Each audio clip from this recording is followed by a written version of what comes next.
I'm going to ask that to Anil Trigunayat. He's joining us at the moment from Vivekananda Foundation. Trigunayat, we've just learned that Donald Trump and PM Modi had a telephonic conversation and that went well. Do you think now that is a very strong positive sign of a trade deal being locked anytime soon on the horizon? Well, I think that the trade has been one vertical where we have had the most friction with the United States since President Trump came the second time. But even during his first term, we have had this issue of tariffs and others, but this time it has really gone ahead.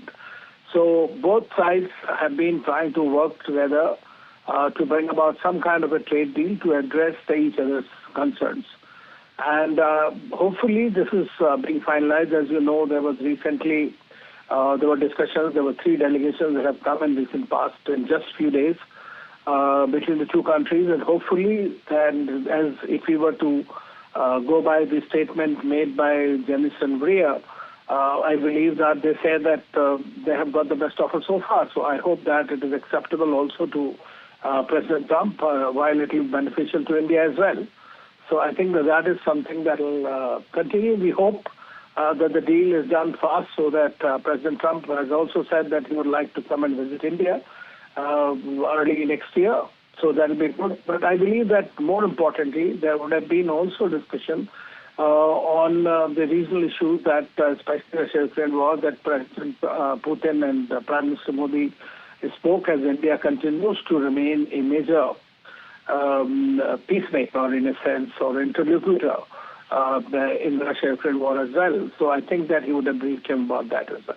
Right. Mr. Trigunayat, I'd request you to just remain on the phone line. We have Jayant Dasgupta also, former Indian ambassador, joining us at the moment. Mr. Gupta, Prime Minister Narendra Modi has spoken to US President Donald Trump, and both of them seem to have had a good telephonic conversation. I was in fact asking this question to Mr. Trigunayat as well, whether this would be a good sign of a trade deal coming in soon, anytime soon, in fact, by the horizon, because we had a comment by Anant Nageswaran, the CEA, this morning, and he said that it's very much likely that a trade deal could be announced between India and the US by March of 2026. And in fact, he thinks that if it goes beyond that, it wouldn't make sense. Do you agree with that statement? And now that this call has happened, where do you think the trade deal stands? I think what is holding up the trade deal is basically, this is my conjecture, is basically the US Supreme Court's pending decision based on its November 5th hearing, after which it has reserved its verdict on the on President Trump's powers to impose tariffs under the IEEPA Act of 1977. And that decision could come by just before Christmas or sometime in January, latest by end of January. Now, if that decision goes against President Trump's actions, then all the tariffs that President Trump has imposed on different countries will have to be rolled back, except for steel, aluminum, and auto components and autos, which he has imposed under a different act and different provisions, after an investigation under that provision by the U.S. Department of Commerce. So, if the decision were to overturn President Trump's action, the scenario would change completely, because then I think the initiative would be in the hands of India. President Trump would have lost, I think, a lot of his negotiating capital because he would not be able to call the shots. Already, we see that Indonesia has, I think, there is some problem between Indonesia and the U.S. on the deal which has been signed way back in July. The U.S. apparently thinks that Indonesia is reneging on many of the commitments, and it wants to have more certainty and predictability about Indonesia's stand. And I think the Indonesian officials have said that they want to renegotiate, basically. So this decision of the U.S. Supreme Court will have a major bearing on what happens to the trade deal. And I think this is what is perhaps holding up, because, if India were to sign hypothetically today, and 10 days later, just before Christmas, it turns out that President Trump did not have the necessary powers to impose tariffs. So what are we then negotiating against? Because the US's bound tariffs at the WTO, the commitment was between 3.2 to 3.9% on an average. So, if that it goes back to that, then the whole scenario changes, and India would, of course, also want market access from the US in areas of its own interest. For instance, textiles and clothing, where there are tariff peaks in other areas. And it could also ask for a rollback of the GSP provision, Generalized System of Preferences provision, which President Trump had withdrawn in his first stint. So, it would open up all kinds of possibilities. So I think by January end, it would become, latest by January end, the U.S. Supreme Court could come out with its verdict, and it would become clear as to what is, going to be the field like in which the two sides will negotiate. Mr. Dasgupta, please hold on. We also have Anil Trigunayat with us on the phone line. Mr. Trigunayat, Mr. Dasgupta made a very important point. He said that the Supreme Court's verdict in the month of January could have a serious bearing on where tariffs stand. And of course, agriculture and GM crops remain major sticking points in this deal. And the 50% tariffs on India at the moment, which is one of the highest that America has imposed on any other country in the world, out of which 25% is punitive. Say, irrespective of what happens with the tariff verdict that everyone's having a keen eye on, where do you think when a trade deal is finalized, will that tariff figure on India stand? Well, I fully agree with Ambassador Dasgupta has said. I mean, there is no doubt that the world is looking at the outcome of the Supreme Court judgment. But frankly, there are a large number of judges in the Supreme Court which have been also appointed by President Trump and are pretty Republican-oriented. And I don't know if they would like to completely decimate Trump's powers to impose or to rule in any way that he wants to, which he considers for his MAGA constituency and for making America, make America first. So I doubt very much that it will be totally demolishing the whole architecture of President Trump's fundamental premise and the tool that he uses as tariffs. But at the same time, we'll have to watch. We can't preempt what the Supreme Court is going to say and what impact it will have on President Trump. But at the same time, the deal discussions have been continuing, and as we know that currently whatever we have signed or agreed to both sides is very much acceptable. Of course, Greer also mentioned that we are not close to the deal with either Brazil or India, but that is something that the both sides are working on.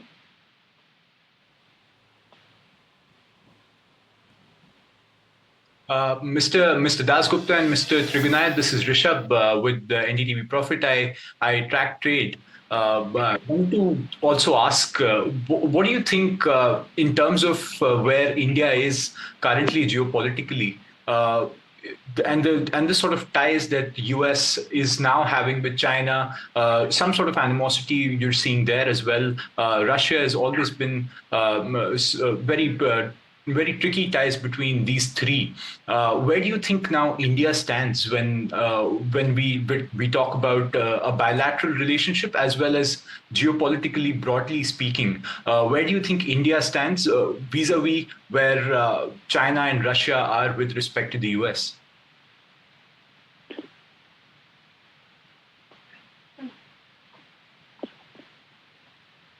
Is that question directed to me?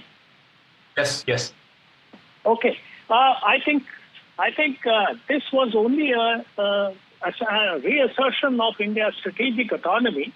The Prime Minister Modi and President Putin summit, and it was not in any way a deviation from India's professed policies, which it has been reiterating time and time again. So this call from Prime Minister Modi to President Trump may only have been a kind of a reassurance to the U.S. that nothing has changed. The India-U.S. strategic partnership will remain in position, and the trade talks will carry on as before. And nothing really has changed in the light of the visit of President Putin and all the agreements that India and the memoranda of understanding that India has signed. So I think it doesn't really change anything, but it only is a reassertion of India's old stand of strategic autonomy and a choice of choosing partners and choosing to do what it decides to do with each partner. Mr. Dasgupta, do you also, and where do you stand on the argument where when we talk about tariffs and when we talk about where India is right now, one of the highest tariffs in the world, I think the highest tariffs at 50%, do you think India is simply collateral damage in when US wants to take some sort of an action against China's monopoly or Russia's hegemony? Is India simply collateral damage in this scenario? I think, there is also this element of personal pique which other countries have, other experts have mentioned, that, not India not nominating President Trump for the Nobel Prize and not acknowledging what he claimed was his very important intervention in bringing the Indo-Pak conflict to an end. And these are things which, really we can't put a finger on them and say that, no, this is one of the reasons. But I think President Trump's actions against India were in large measure also governed by the fact that India was not in a position to retaliate as the Chinese were in terms of stopping the exports of rare earth magnets, in terms of bringing down to near zero the imports of soybean from the U.S., which has affected the U.S. farmers very badly. So, India not being in a position to retaliate, I think, would also have been one of the factors which led President Trump to impose tariffs. And the other point is, I think with India not agreeing to, sign on the dotted line with the U.S., it would have gone down, in President Trump's estimation perhaps, as a bad signal to other countries which were being browbeaten into signing agreements with the U.S. And the Southeast Asian nations are there, as examples. Of course, Japan, Korea, the European Union, UK, everybody signed. And India stood alone. Of course, the Chinese also didn't sign. But the Chinese have these two strategic weapons in their hands. And they also have other weapons in their hands which they may use at will. So that is why President Trump has still not imposed any sanctions on the Chinese for purchase of Russian oil. Gupta, at the risk of sounding maybe a little ill-informed, I'd like to ask you, the negotiations between India and the US have been going back and forth for many months now. I'd like to understand, because you've been a former Indian ambassador, what is the diplomatic significance of this phone call? And another angle I'd like to get your comment and insight into is that in recent times, India has been in constant active discussions with many other countries, for instance, EU itself, to sign free trade agreements. We have strong relationship with the New Zealand, with Italy, with European Union. How do you think that is now affecting India's repute on global stance, and does it have any role to play in locking a trade deal with the US soon? I think India's trade negotiations with the US stand on a separate footing. It has got nothing to do with India's negotiations which have been ongoing with the EU. For instance, from 2007 onwards, 18 years, of course, it was put in limbo for a number of years in between. and New Zealand and Peru and Chile and the others. All those things are continuing. So they have got nothing to do with what India does in respect of its trade agreement with the US, which is being negotiated. India's trade agreement with the US, I think, one of the basic things which President Trump has not really taken care of is about reciprocity. Countries have a certain comparative advantage. They have developed certain expertise in producing goods and services at a cheaper cost, at a competitive cost globally, and they would always be able to find markets. So President Trump, I think, had miscalculated that India would succumb easily. Two, I think he had thought that the blow would be so severe to India's exports that, sooner rather than later, it would make concessions. And, just a while ago, we were mentioning GM soya, corn, and other GM food. I think Prime Minister Modi has made it very clear that we are not going to budge on our stand on GM food. And we're not going to compromise on the interests of our farmers, fishermen, and small businesses.